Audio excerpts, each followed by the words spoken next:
Assalamualaikum warahmatullahi wabarakatuh. Bismillah hamdan wa syukrulillah. Wassalatu wassalamu ala rasulillah Sayyidina wa maulana Muhammad ibn Abdillah wa ala alihi wa ashabihi wa mawalah, amma ba'dah. Sahabat-sahabat Fadilah Sholawat Channel dimanapun anda berada, semoga senantiasa di dalam keadaan sehat walafiat dan senantiasa di dalam rahmat dan ridha Allah subhanahu wa ta'ala. Amin amin ya rabbal alamin.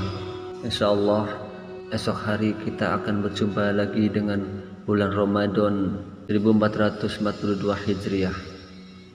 Tentunya kita sangat bersyukur kepada Allah Subhanahu wa taala atas nikmat dan karunia yang telah Allah berikan kepada kita semua hingga kita dapat berjumpa dengan bulan Ramadan, bulan yang penuh berkah ini. Sebagaimana diketahui, puasa sebulan penuh menjadi satu kewajiban dalam Ramadan.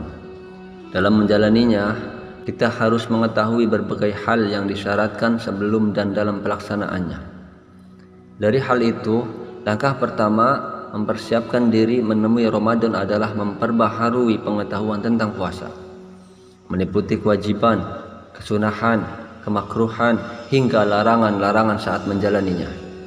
Kewajiban dan larangan penting harus diketahui mengingat erat kaitannya dengan sah tidaknya puasa yang dijalani. Satu kewajiban tidak dilaksanakan atau satu keharaman dilakukan dapat berdampak fatal, yakni puasa tidak sah dan harus diulang di hari lain di luar Ramadan. Lebih dari itu, dalam kondisi tertentu juga harus membayar fidyah hingga kafarat. Tak pelak, soal hal-hal yang wajib dilakukan dan ditinggalkan saat puasa Ramadan ini mutlak harus diketahui.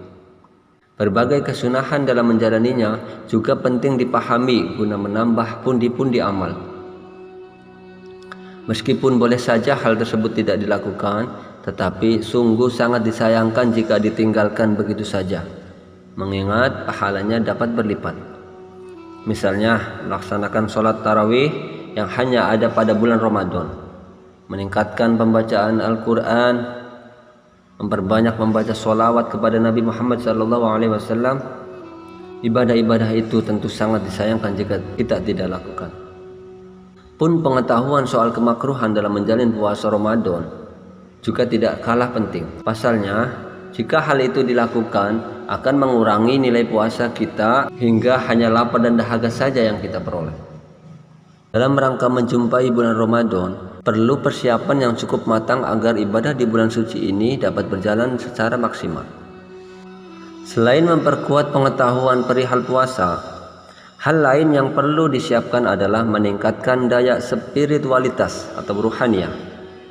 Penyakit-penyakit hati dan segala laku negatif harus banyak diperhatikan untuk sedikit demi sedikit dikurangi. Langkah tersebut perlu dilakukan dalam rangka menjaga diri agar puasa yang kita jalani tidak sia-sia.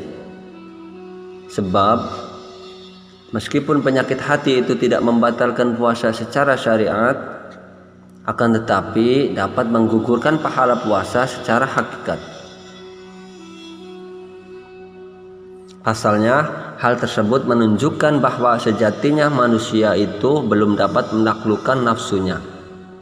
Fisik jasmani juga perlu dipersiapkan dalam menemui Ramadan. Hal ini dilakukan dengan memperbaiki pola istirahat dan aktivitas, sebab stamina yang prima perlu dijaga selama menjalani ibadah puasa. Dan inilah doa Nabi Muhammad SAW saat Ramadan tiba.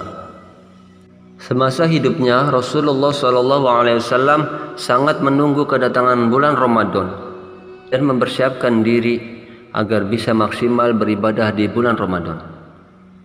Beliau juga memunajatkan doa-doa tertentu dalam rangka menyambut bulan Ramadan. Atas dasar itu, Imam Al-Nawawi dalam Al-Majmu' Syarah Al-Muhazzab mensunahkan membaca doa ketika melihat hilal atau mengetahui tanda awal Ramadan.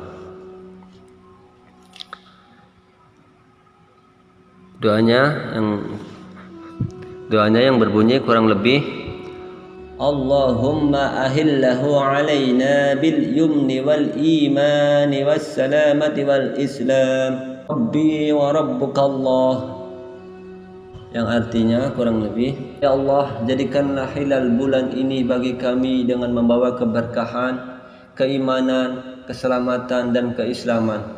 Tuhanku dan Tuhanmu, wahai bulan, adalah Allah. Doa ini dianjurkan untuk dibaca ketika melihat hilal, sebagaimana dikisahkan Thalhah ibni Ubaidillah bahwa Nabi Muhammad SAW saat melihat hilal, beliau membaca doa di atas. Hadis di atas diriwayatkan oleh Imam Al-Tirmizi dan masih banyak hadis lain yang menjelaskan doa Nabi Muhammad SAW ketika masuk Ramadan atau melihat hilal. Berdasarkan hadis tersebut, disunahkan membaca doa yang dilafalkan Nabi itu ketika melihat hilal Ramadan atau setelah diumumkan bulan Ramadan telah tiba. Dengan membaca doa tersebut, harapannya umur kita dipanjangkan oleh Allah Subhanahu wa taala sehingga dapat menjalankan ibadah puasa sebulan penuh dengan dalam keadaan beriman dan dikarunia kesehatan. Wallahu a'lam bishawab. Semoga Allah Subhanahu wa taala senantiasa memberikan kita semua umur yang panjang, kesehatan, kekuatan dalam menjalankan ibadah puasa ini dengan sebaik-baiknya. Marhaban ya Ramadan, dan semoga Allah Subhanahu wa taala memberikan kita kesempatan untuk bisa bertemu dengan bulan Ramadan di tahun-tahun berikutnya. Amin amin ya Allah ya rabbal alamin. Demikian yang bisa Al-Fakir sampaikan. Mohon maaf jika terdapat suatu kesalahan ataupun kekeliruan baik yang disengaja ataupun yang tidak disengaja. Sekali lagi Al-Fakir memohon maaf yang sebesar-besarnya. Wallahul muwaffiq ila aqwamit thoriq. Ihdinas siratal mustaqim. Wassalamualaikum warahmatullahi wabarakatuh. Marhaban ya Ramadan.